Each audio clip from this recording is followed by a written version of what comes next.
మహబూబాబాద్ జిల్లా కేంద్రంలోని ఓ శివారు కాలనీ మారుమూల ఏజెన్సీ ప్రాంతాన్ని తలపిస్తోంది. ఆ కాలనీలో సౌకర్యాలు నిల్, గోసలు ఫుల్. ఏ వాడకెళ్లినా, ఏ ఇంటికి వెళ్లినా సౌకర్యాల కొరత కొట్టొచ్చినట్టు కనిపిస్తోంది. ఆ కాలనీలో 300కు పైగా ఇళ్లు ఉన్నాయి. ఆ ఇళ్లంటింటికి కలిపి సింగిల్ విద్యుత్ మీటర్ మాత్రమే ఉంది. ఈ మీటర్ నుంచి 300 కుటుంబాలకు విద్యుత్ సరఫరా వెళ్లాలి. మహబూబాబాద్ జిల్లా కేంద్రం శివారులో 11 ఏళ్ల క్రితం నిరుపేదలు గుడిసెలు వేసుకున్నారు. ఈ కాలనీకి మంద కొమరమ్మ నగర్ కాలనీగా పేరు పెట్టుకున్నారు. ప్రభుత్వం ఆ పేదలకు అండగా ఉండేందుకు ఇళ్ల పట్టాలు ఇచ్చింది. ఇంటి నంబర్లను కూడా కేటాయించింది. కానీ సౌకర్యాల కల్పనను మాత్రం గాలికి వదిలేసింది. కనీసం విద్యుత్ స్తంభాలను కూడా ఏర్పాటు చేయలేదు. కాలనీ అంతటికీ ఒకే మీటర్ ఉంది.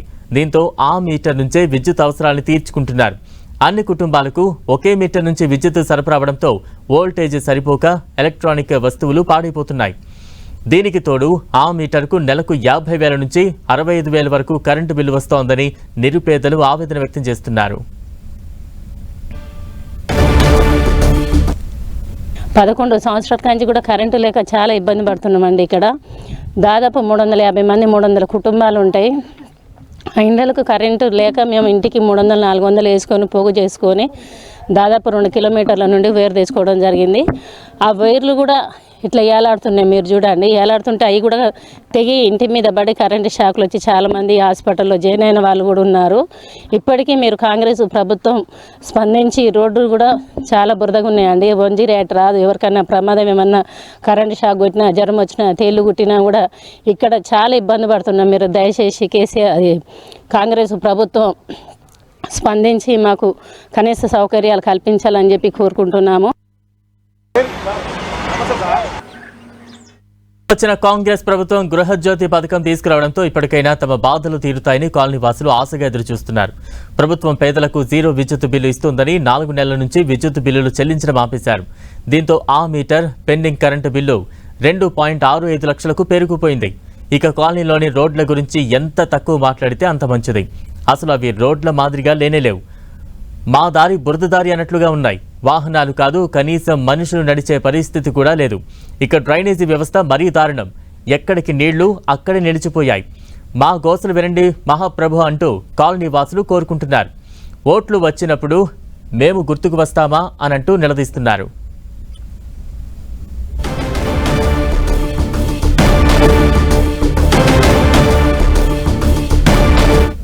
ఆరోగ్యం బాగలేకపోయినా మాకు అసలు అంబులెన్స్ వచ్చే పరిస్థితి లేదు. రోడ్లు లేవు. ఇంటి నెంబర్లు వచ్చినాయి. గత ప్రభుత్వం నుంచి పట్టాలు వచ్చినాయి, కానీ మాకు అది మీటర్లు రాక కరెంటు స్తంభాలు అస్సలే పోళ్ళు లేవు. ఒక్క మీటర్ మీద 300కు పైగా ఇల్లులు ఉన్నాయి. ఒక్క మీటర్ మీద ఈ బిల్ అనేది ఎక్కువ వస్తుంది. ఆఫ్ కరెంటు, మళ్ళీ అందులోనే టీవీలు కాలిపోవడం, ఫ్యాన్లు కాలిపోవడం. ఒక్కటే బుగ్గ వెలుగుతుంది. ఆ బుగ్గ కూడా ఒక్కోసారి వెలగదు. గత 11 ఏళ్ళ బట్టి ఇదే కాలనీలో ఉంటున్నాను. సైడ్ కాలాలు లేవు. మళ్ళీ ఇంటి నెంబర్లు అనేది వచ్చినాయి, ఇంటి పట్టాలు వచ్చినాయి. కాబట్టి ఇంటి స్తంభాలు మీటర్లు వచ్చే వాళ్ళకి మీటర్లు ఇవ్వాలి. ఒకటే మీటర్ మీద 300 ఇల్లులు ఉన్నాయి, కానీ కరెంటు బిల్లు మాత్రం విపరీతంగా వస్తుంది. దయచేసి ప్రభుత్వ అధికారులు పట్టించుకోవాలని కోరుకుంటున్నాను.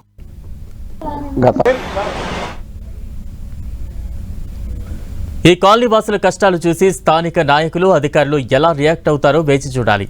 ఇప్పటికైనా పెద్ద మనసుతో నాయకులు, అధికారులు ఈ పేదల కష్టాలు తీర్చాలని 10 టీవీ కూడా రిక్వెస్ట్ చేస్తోంది.